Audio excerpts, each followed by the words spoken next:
Hello friends, this is Carrie. I hope everybody is doing well and staying healthy. Welcome back to I Like Reddit channel. Today we have 3 stories out of the Entitled Parents subreddit. Let's begin. Our first story is by I Am the Misma Mouse. EM chews out developmentally delayed man. I was a school bus driver for over 20 years, but on weekends and vacation time, I would work a side job doing paratransit work. This was usually a small shuttle bus service for senior citizens and disabled people. I had a route where I picked up 10 developmentally delayed gentlemen that worked on a lawn service crew. Most of them lived in group homes, but the last 2 guys, I will call them Tom and Jerry, who entertained me with their jokes after the other guys had been dropped off, both lived with their families. We get to Jerry's house, and Jerry's entitled mother came out and yelled at Tom. "You know, Tom, Jerry might like to ride in the front seat with OP if you weren't so selfish." I saw Tom start tearing up, and this ticked me off, and I decided to correct her then and there. I told EM, 1, Jerry is always the first one to the shuttle. He always picks the first row behind me. 2, you're out of line, and you were rude to Tom. I will be reporting this to transportation. EM just stood there making a fish face at me. I picked up my radio and called dispatch and reported her in front of the EM, and was asked to write up the whole report when I got back to base. OP added in the comments section, said, "From what I was told later, the EM apologized to Tom. I informed Tom's family what happened when I dropped him off. His sweet mother contacted the center that they worked at, so maybe they were the reason that EM apologized. But I asked several other drivers if she had pulled this kind of stunt with them, and they said no." I'm glad that the OP confronted the EM on her bad behavior, because what the EM did was wrong. The other thing is, if the EM wanted her son to ride up in front, maybe asking Tom, "Hey, could you maybe trade off with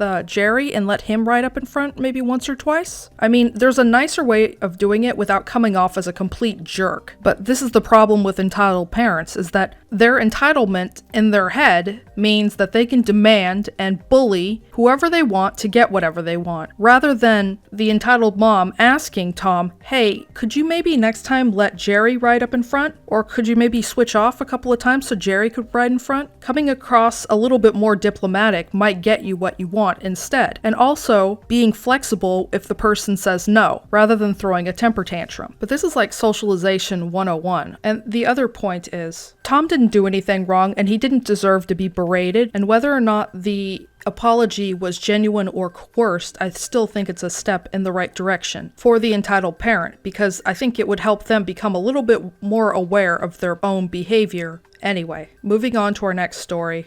If you've been watching until here and are enjoying my content, please put some heart emojis in the comment section down below.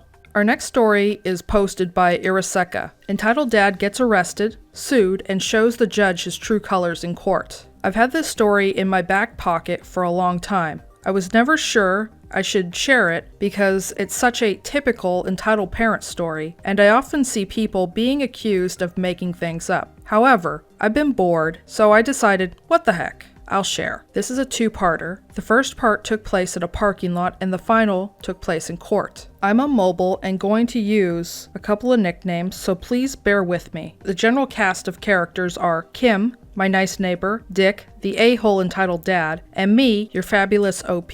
So Kim and I used to carpool our daughters to a large indoor athletic center. This place had everything: a soccer field, a skating rink, a gym, a basketball court, all indoors, so the kids could practice their sports year-round. Our daughters used to go there for the gymnastics/cheerleading lessons at the same time. Occasionally, we'd actually ride together to watch them practice. This was one of those days. So there were plenty of typical soccer moms and hockey dads that'd go to this place, but most of them were bearable, except for Dick. He was, well, a giant, Dick, thus the nickname. He always complained he deserved more premium parking, the coaches didn't give his kid enough playtime, etc. He was verbally abusive towards his child. We could hear him screaming during his kid's hockey practice all the way on the other side of the building. He belittled his sweet little guy, would shove other parents out of the way as he was walking. He believed he was the king of the arena. He was, and still is, by far the most horrible person I've ever encountered. On this day, Kim and I went to watch the girls practice together. Dick was in a particularly bad mood. He was telling off the front desk woman when we had walked in. I still don't know why. He was smacking his sweet, innocent little boy in the back of the head because he wasn't walking fast enough to the rink. It was awful. Coincidentally, I mentioned to Kim that maybe today was the time to call CPS on him that very day. So now we're leaving, and so is he. He is still swearing at and belittling his kid. We get the girls in the car first. We pull out to the main road. It's a two-way highway. By the way, Kim's driving. We need to take a left. So she had to stop and wait for an opening. He whips out of his spot, never slowing, and just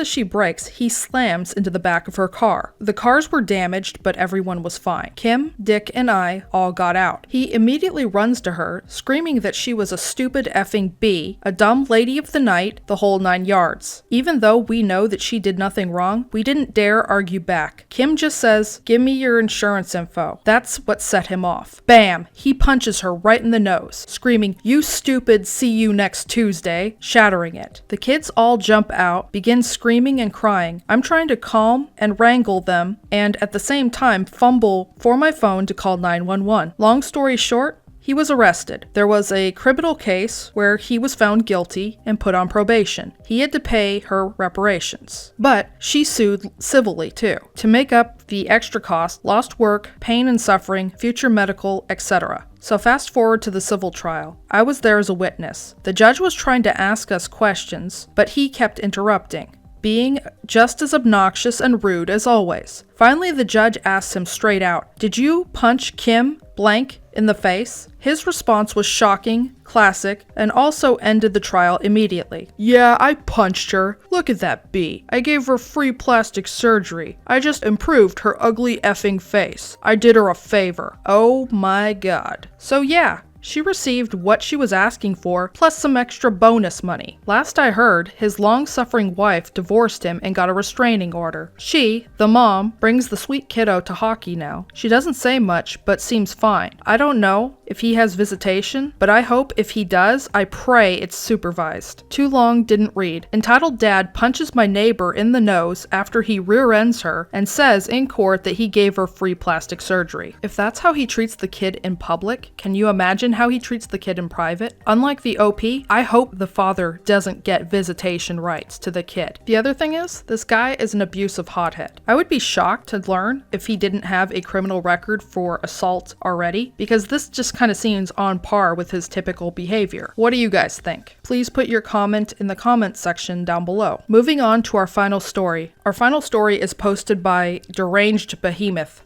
Entitled Mother has no idea how a VIN number works. This happened about 5 years ago, but I remember it fairly well. This mom was an interesting combination of entitled and paranoid. Cast: EM, entitled mom, T, coworker, NK, nice kid. I used to work at an oil change service station part-time while I was finishing my last year of college. It was really easy work. You don't really even need to know anything about cars other than the fundamental basics of what's under the hood, which was great for me because I didn't know anything about cars at the time. I didn't even change the oil. I just checked the fluids under the hood and the air filters and the tire pressure. One Saturday morning, my coworker, we'll call him T, and I were just kind of sitting around and it was pretty dead when a car pulled in. Finally, something to do. We pulled the car in, and behind the wheel is EM with nice kid sitting in the back seat. This woman looked a bit old to be a mom of a kid who looked like she was around 7, give or take. It could have been a grandkid possibly. The woman looked like she was in her 50s or so, has kind of hippie-ish looking clothing, jewelry on her dash decor. Nice kid was sitting in the back seat quietly reading a book. I stand at the terminal next to the car, smile at her, and go into the customer service mode. Me: "Good morning, ma'am. What can I do for you today?" EM: "Just a regular oil change, that's all." Me: "Certainly. Just pop your hood for me and we'll get started." T starts looking under the hood while I pick up my scanner and attach it to the terminal and scan the vehicle identification number. For those of you who don't know, a VIN is basically like a fingerprint for the car that gives all the necessary information that anybody working with the car would need to know.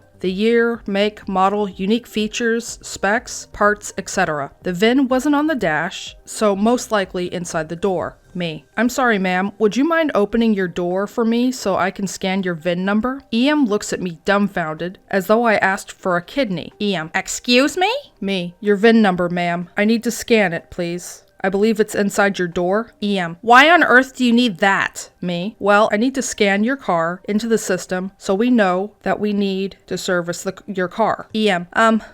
My car takes 5W30, and that's all you need to know. Me. Well, ma'am, we also need it for all the other necessary information to service the car. And besides, the system won't allow us to do any work without scanning the VIN. EM. Well, what if somebody doesn't want to give their VIN number? T is just looking at me from under the hood with a, "Is this lady serious?" look on his face, and I myself started to get confused and kind of irritated by this woman's unwillingness to cooperate, thinking maybe she misheard me or something I said. Me. You do know I said VIN, not PIN, right? Big mistake. EM. I know very well what you said. Don't be a smartass. Me. I'm sorry, ma'am. I wasn't trying to be rude. I just thought perhaps you misheard me. EM, now in full Karen mode. I don't feel comfortable giving you my VIN number, and frankly, it's bad customer service to coerce me into giving it to you. You're obviously new to customer service, so perhaps this is a chance for you to learn. Now, if you would please simply change my oil. I'll be on my way, and I won't say anything to your manager. Me. Ma'am, we told you we can't do any work on your car without the VIN number. EM. I told you I'm not giving it to you. Nice kid. Mama, she said it with a long A at the end, kind of like a grandma nickname. So I think nice kid was EM's granddaughter. The man said he needs the number thing. EM. Quiet, nice kid. What did I say about interrupting grown-ups? T emerges from under the hood, stifling his laughter, while making eye contact with me, which makes me stifle my laugh. Me. Ma'am, I promise you. EM interrupts. I don't want my private information being compromised. My VIN number is linked to my address and other personal information, and I don't feel comfortable giving that to anybody at all. T, who is still stifling his laughter. Ma'am, I assure you, your VIN number is perfectly safe with us. We just need to work on your car, that's all. EM. But what if somebody hacks into your system? I'll be compromised. T and I shoot confused looks at each other and can't hold back laughter anymore. EM. Why are you laughing? Me. Why would anybody want to hack our system? EM.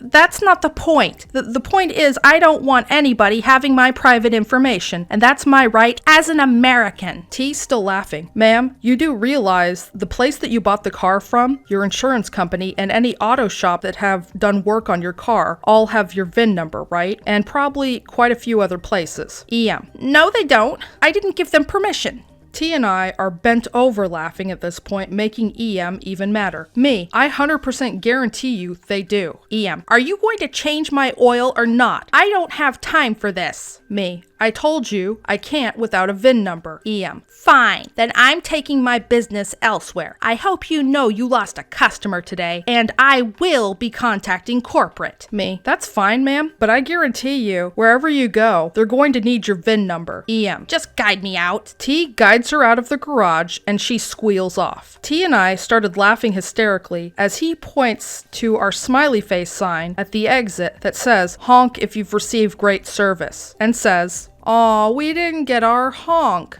I wonder where we went wrong." Here's what I think, and this could be completely off in left field, and I don't know, maybe I'm just overly suspicious, but I think maybe her car was either put together with illegal parts or the parts are not registered, and so she thinks that maybe the guys at the oil change place could report her to either the DMV and or the police, and so she just doesn't want to give the number, because I mean, why would you be this paranoid about it? Because I mean, the other place that would probably most likely have her VIN number on her car is the DMV. The license plate goes with the car. So you can almost guarantee the DMV has a copy of her VIN number as well. And so it's a really weird thing to become paranoid about all of a sudden. And it just makes me suspicious that there's something not kosher going on with her car. What do you guys think? Or do you guys just think that she's just a paranoid person and is just paranoid about everything? Please leave a comment in the comment section down below. That's all the stories I have for today. Links to the original Reddit posts will be in the description box below. Please stop on by Reddit Reddit to show the OP some love and an upvote. If you enjoy my content, please comment, like, and subscribe to my channel. Don't forget to hit the bell notification to let you know when I've uploaded new videos. Thank you for watching and have a great day.